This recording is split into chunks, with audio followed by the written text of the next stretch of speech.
ನಮಸ್ಕಾರ. ನಾನು ನಿಟ್ಟೆ ವಿಶ್ವವಿದ್ಯಾಲಯದಿಂದ ಬಂದಿದ್ದೇನೆ. ಸೊ ನಿಮಗೆಲ್ಲರಿಗೂ ತಿಳಿದ ಹಾಗೆ ನಿಟ್ಟೆ ವಿಶ್ವವಿದ್ಯಾಲಯದ ಕುಲಪತಿಗಳಾದ ಶ್ರೀ ವಿನಯ್ ಹೆಗಡೆ ಅವರು, ಅವರ ಕನಸು ಏನು ಅಂತ ಹೇಳಿದ್ರೆ ಎಲ್ಲ ಹಳ್ಳಿಗಳಿಗೆ ಇದನ್ನು ಆರೋಗ್ಯವನ್ನು ತಲುಪಿಸಬೇಕು ಅಂತ ಹೇಳಿ 23 ರೂರಲ್ ಹೆಲ್ತ್ ಸೆಂಟರ್ಸ್ ಅನ್ನು ಮಾಡಿದ್ರು. ಸೊ ಈಗ ಈ ರೂಟ್ಯಾಕ್ ಸ್ಮಾರ್ಟ್ ವಿಲೇಜ್ ಸೆಂಟರ್ ಪ್ರೋಗ್ರಾಮ್ ಬಂದಾಗ ನಾವು ಇದರ ಜೊತೆಗೆ ಹೇಗೆ ಇದು ಮಾಡಬಹುದು ಅಂತ ಹೇಳಿ ಈಗ ಎರಡು ಇದು ಮಾಡಿದ್ದೇವೆ. ಒಂದು ನಿಟ್ಟೆ ಗ್ರಾಮ ಪಂಚಾಯತ್ ನಲ್ಲಿ, ಇದು ನಿಟ್ಟೆ ಗ್ರಾಮ ಪಂಚಾಯತ್ನವರು ಈ ಸೆಂಟರ್ ಅನ್ನು ಮಾಡ್ಲಿಕ್ಕೆ ಅಲ್ಲಿ ಸ್ಥಳ ಕೊಟ್ಟಿದ್ದಾರೆ. ಯಾಕಂದ್ರೆ ಅಲ್ಲಿ ಗ್ರಾಮ ಪಂಚಾಯತ್ ನಲ್ಲಿ ನಮ್ಮ ಕುಲಸಚಿವರು ತುಂಬಾ ಡೊನೇಷನ್ ಕೊಟ್ಟಿದ್ರು. ಅದಕ್ಕೋಸ್ಕರ ಅದನ್ನು ಇದು ಮಾಡಿ ಅಲ್ಲಿ ಗ್ರಾಮ ಪಂಚಾಯತ್ ಅವರು ಅದರ ಆಫೀಸ್ ಮಾಡಿದ್ದಾರೆ. ಸೊ ಅಲ್ಲಿ ಒಂದು ಆಫೀಸ್ ಇದೆ ನಿಟ್ಟೆ ಗ್ರಾಮ ಪಂಚಾಯತ್ ನಲ್ಲಿ. ಇನ್ನೊಂದು ನಮ್ಮ ಫರಂಗಿಪೇಟೆಯಲ್ಲಿ ಇನ್ನೊಂದು ನಮ್ಮ ರೂರಲ್ ಹೆಲ್ತ್ ಸೆಂಟರ್ ಇದೆ. ಮತ್ತೆ ಅಲ್ಲಿ ಒಂದು ಡೆಂಟಲ್ ಕ್ಲಿನಿಕ್ ಸಹ ಇದೆ. ಅದು ಸೇವಾಂಜಲಿ ಟ್ರಸ್ಟ್ ನವರದು ಬಿಲ್ಡಿಂಗ್.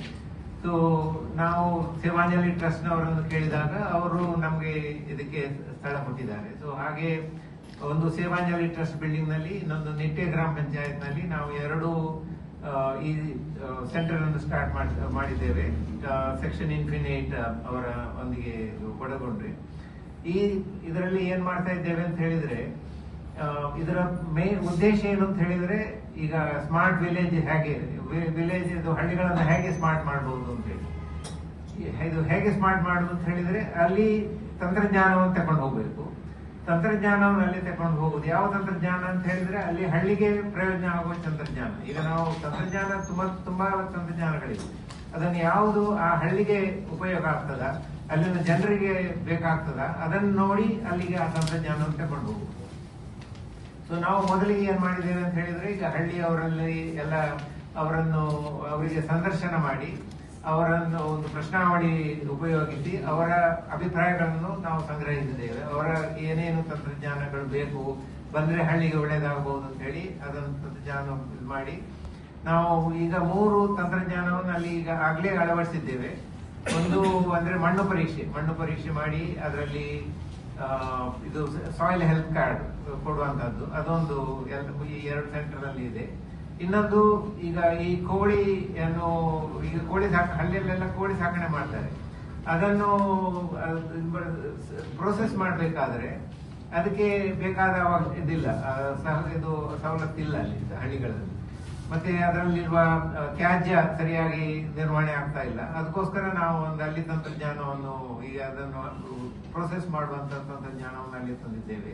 ಈಗ ನಾವು ಈ ಪ್ರಶ್ನಾವಳಿಯಲ್ಲಿ ಜನರು ಏನು ಹೇಳಿದ್ರು ಅಂತ ಹೇಳಿದ್ರೆ, ಈ ಮಹಿಳೆಯರಿಗೆ ಮತ್ತೆ ಈಗ PU ಕಾಲೇಜಿಗೆ ಹೋಗುವ ಹೆಣ್ಣು ಮಕ್ಕಳಿಗೆ ಸ್ಯಾನಿಟರಿ ಪ್ಯಾಡ್ ಅನ್ನು ಡಿಸ್ಪೋಸ್ ಮಾಡುವಂತ ಫೆಸಿಲಿಟಿ ಇಲ್ಲ ಅಂತ ಹೇಳಿ, ಅದಕ್ಕೋಸ್ಕರ ನಾವು ಈಗ ಸ್ಯಾನಿಟರಿ ಇನ್ಸಿನರೇಟ್ ಅನ್ನು ಅಲ್ಲಿ ಅಳವಡಿಸ್ತಾ ಇದ್ದೇವೆ.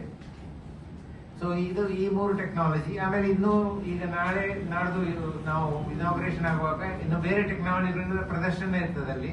ಆ ಪ್ರದರ್ಶನದ ಮೇಲೆ ಜನರು ಯಾವುದನ್ನು ಬೇಕಾದ ಸಿಲೆಕ್ಟ್ ಮಾಡಬಹುದು. ಅದಕ್ಕೆ ಯಾವುದು ಉಪಯೋಗ ಆಗ್ತದೆ ಅದನ್ನು ಸಿಲೆಕ್ಟ್ ಮಾಡಿ ಅದನ್ನು ನಾವು ಅಲ್ಲಿ ಅಳವಡಿಸಲಿಕ್ಕೆ ತಯಾರು ಮಾಡ್ತಾ ಇದ್ದೇವೆ. ಸೊ ಇದು ನಮ್ಮ ಕಾರ್ಯಕ್ರಮ, ಈಗ ಇನಾಗ್ರೇಷನ್ ಕಾರ್ಯಕ್ರಮ. ಇನಾಗ್ರೇಷನ್ಗೆ ನಮ್ಮ ಇದರಿಂದ ಪ್ರಧಾನಮಂತ್ರಿ ಸಲಹೆಗಾರ ಅಲ್ಲಿ ಡೈರೆಕ್ಟರ್ ಆದ ಡಾಕ್ಟರ್ ಸಪ್ನಾ ಪೋತಿ ಅವರು ಬರ್ತಾರೆ. ಆಮೇಲೆ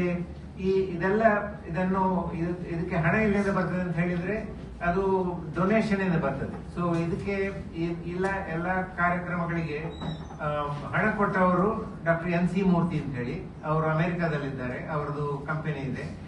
ಅವರು ಇದಕ್ಕೆ ಕೊಟ್ಟ ಡೊನೇಷನ್ ಇಂದ ನಾವು ಈ ಕಾರ್ಯಕ್ರಮಗಳನ್ನು ಮಾಡ್ತಾ ಇದ್ದೇವೆ.